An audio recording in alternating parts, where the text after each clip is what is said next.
Halo,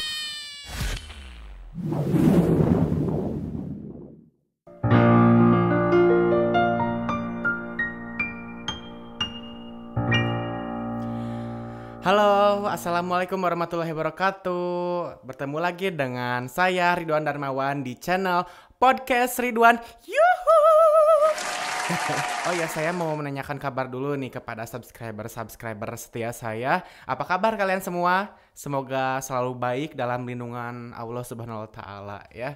Dan terima kasih untuk kalian yang selalu mengikuti dan memberi masukan-masukan untuk YouTube Ridwan sampai ada pada sekarang, sampai hari ini. Waktu itu Ridwan sempat bikin postingan ya di komunitas YouTube tentang Ridwan mau bikin Q&A gitu ya. Jadi kalian bertanya nanti Ridwan jawab semampu Ridwan.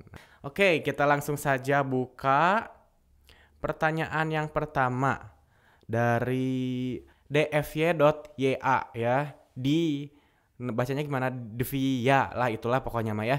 Jadi pertanyaannya tuh, Bang, oktav suara itu bisa bertambah atau enggak sih?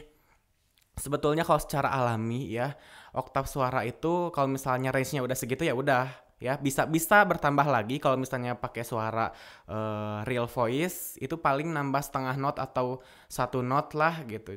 Kecuali kalau misalnya bertambahnya pakai teknik kayak itu teknik head voice itu kan bisa aja. Contohnya seperti saya.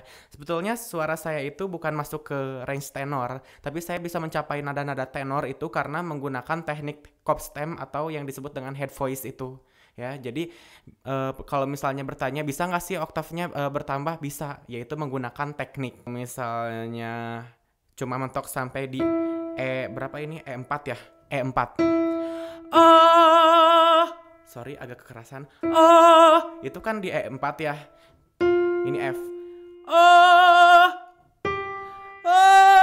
Nah itu kan udah apa ya? Kalau misalnya pakai real Ridwan udah mentok suaranya. Nah, kalau misalnya pakai head voice atau cop stem bisa nyampe ke range oktav kelima. Nah, persis suara asli, volumenya yang diperkecil ya.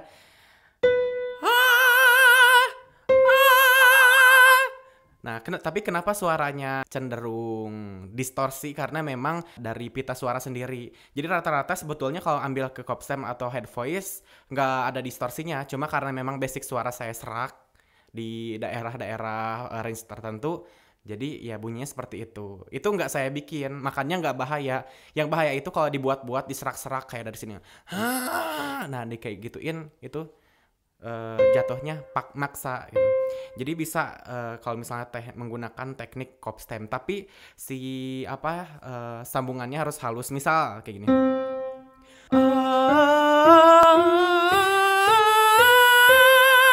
Nah, di F ini saya udah menggunakan namanya mix voice.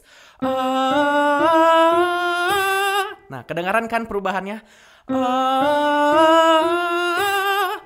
Nah, kalau misalnya kita menggunakan menggunakan chest voice atau menggunakan real voice, itu kelihatan jemplang banget. Kelihatan jemplang, makanya dari sebelum kita mentok real voice, kita harus rubah.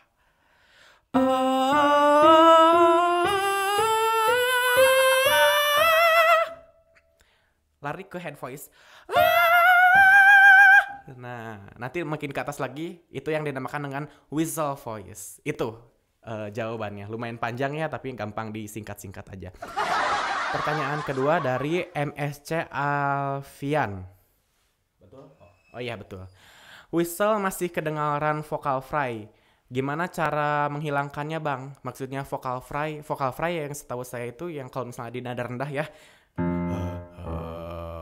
Kayak gitu. Tapi kalau whistle vocal fry saya belum dengar kayak gimana. Cuma mungkin maksudnya whistle-nya masih kedengaran banyak angin yang keluar dibanding suaranya. Yaitu tergantung dari placement dan produksinya sendiri sih sebetulnya. Lebih ke masalah latihan. Jadi kalau misalnya udah menemukan placement whistle yang benar, terus dilatih. Karena saya juga sama dulu gitu. Waktu pertama kali bisa whistle kan waktu saya batuk kan. Nah itu masih kedengaran kurang bisa terkontrol, masih kedengaran banyak angin. Nah, makin lama nanti resonansnya atau apa namanya tuh artikulasinya makin benar, nanti bisa terperbaiki sendiri. Dengan syarat latihannya harus continue terus menerus ya. Jangan lupa pemanasan juga karena whistle itu ada di daerah range yang sangat tinggi. Vokal mentoknya manusia ada di whistle register. Jadi itu benar-benar placementnya harus benar, terus udah gitu pemanasannya juga harus ekstra sih.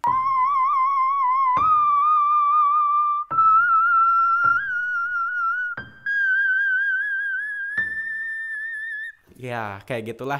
Jadi saya juga asalnya memang udara yang banyak keluar, tapi makin lama dilatih, jadi saya menemukan placement di mana suara yang lebih banyak keluar, tapi angin yang sedikit keluar. Seperti itu, Alfian. Oke, selanjutnya, wah banyaknya tentang whistle register ya.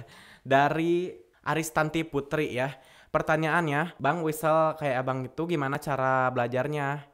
Yang benar kayak maksudnya tuh bagaimana cara belajarnya yang benar gitu whistle itu, karena kan kasusnya di laki-laki itu jarang ya, memang benar sih kasusnya di laki-laki itu tuh jarang.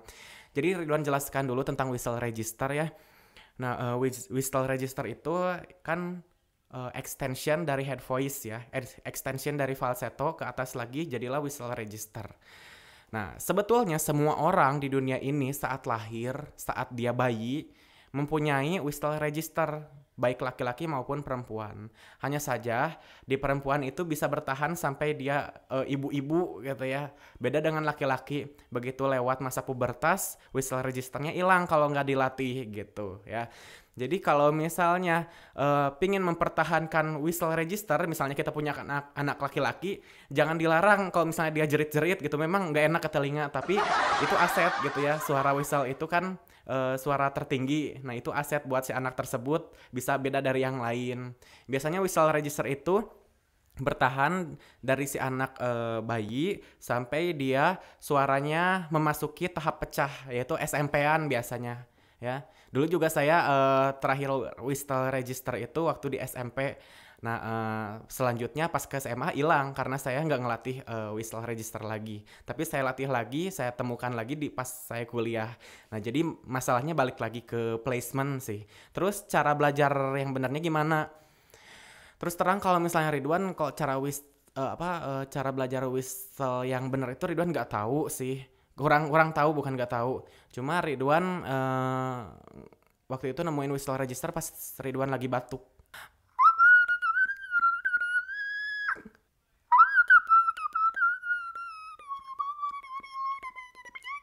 Pokoknya gak jelas aja waktu itu. Nah setelah itu Ridwan nyadari bahwa range vokal itu ada di whistle register yang biasa dipakai sama diva kita, yaitu Mariah Carey ya. Dan Ridwan latih itu sampai benar-benar halus ya, meskipun memang masih banyak goyang sampai sekarang juga sih sebetulnya. Tapi ya gitu sih, Ridwan nggak tahu cara ngelatihnya gimana, cuma yang pasti placementnya harus bener. Placementnya tuh kalau nggak salah sekitar sini nih, kepala belakang. Suara itu larinya dari bawah ya, suara bawah, tengah, mixed voice disebutnya ya. Terus kepala belakang, head voice, kepala tengah, balik lagi ke kepala belakang, yaitu yang disebut dengan whistle register gitu ya. Whistle register kepala belakang gabungan sama ini nih, rongga hidung di sebelah sini. Jadi ngaturnya ada di sini gitu. Sampai sekarang Ridwan juga masih belum bisa ngelatih orang bisa whistle register nih, kecuali kalau si orang itu langsung menemukan si placementnya, itu ya berhasil. Tapi kalau misalnya Ridwan mencetak anak bisa membentuk whistle register yang sangat bagus gitu, Ridwan belum bisa, karena Ridwan sendiri belum menemukan placement yang bisa dipahami sama orang lain, bahasa yang bisa dipahami sama orang lain tentang whistle register seperti itu ya. Tapi menurut Ridwan sih semua orang bisa kalau menemukan placement yang benar.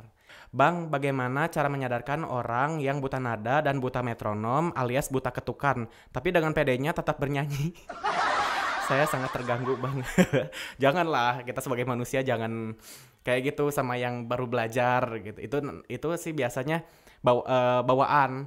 Jadi bawaan lahir tuh ada yang dia langsung bisa nada sama ketukannya langsung bener gitu ya. Itu jadi dia tuh berbakat. Ada yang nggak berbakat tapi kemauannya tinggi gitu. Jadi ya cara menyadarkannya kita kasih masukan ke dia. Ini nadanya nggak masuk loh. Ini ketukannya salah. Kita contohin ketukan dulu ya. Yang paling penting tuh ketukan dulu. Ketukan yang benar saat dia nyanyi kayak gimana gitu.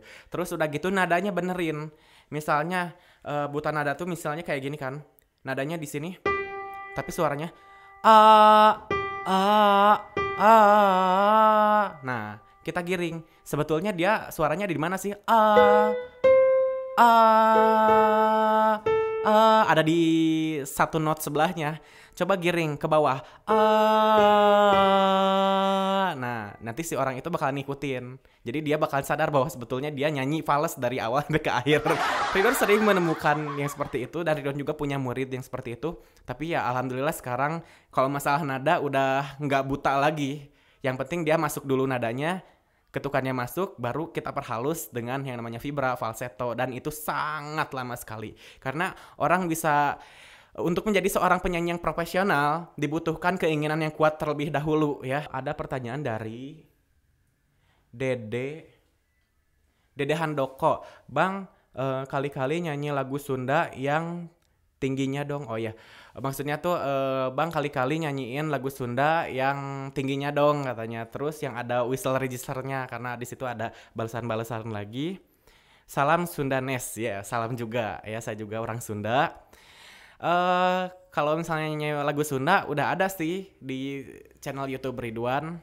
Tinggal di search aja judulnya Hariring Kuring. Di situ ada nada tingginya juga, di situ ada whistle registernya juga kalau penasaran.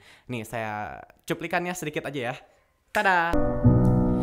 Sang badan nitipkan diri,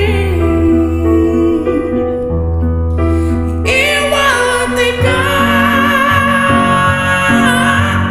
Gusti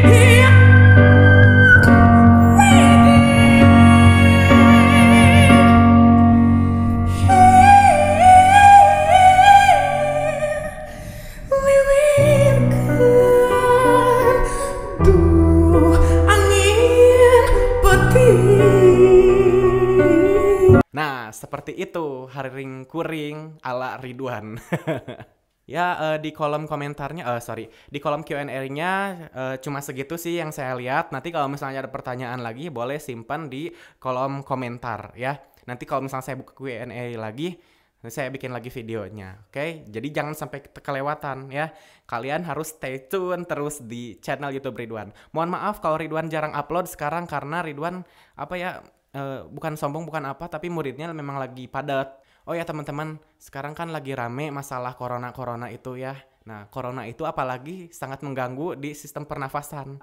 Dikhawatiri oleh penyanyi gitu ya. Jangankan ya penyanyi, semua orang pun sangat khawatir dengan itu ya. Pokoknya jaga kesehatan aja, makan yang cukup ya, makanan yang bergizi, jaga kesehatan, rajin berolahraga. Karena kalau sistem imun kita kuat, insya Allah gak akan terjangkit. Tetap latihan vokal, tetap vocalizing setiap hari supaya pita suara kalian sehat setiap hari. Jangan lupa subscribe, like, komen, share, dan tekan tombol loncengnya supaya kalian dapat notifikasi dari video yang baru Ridwan upload. Sampai jumpa lagi di episode podcast Ridwan yang selanjutnya. Bye. Fales.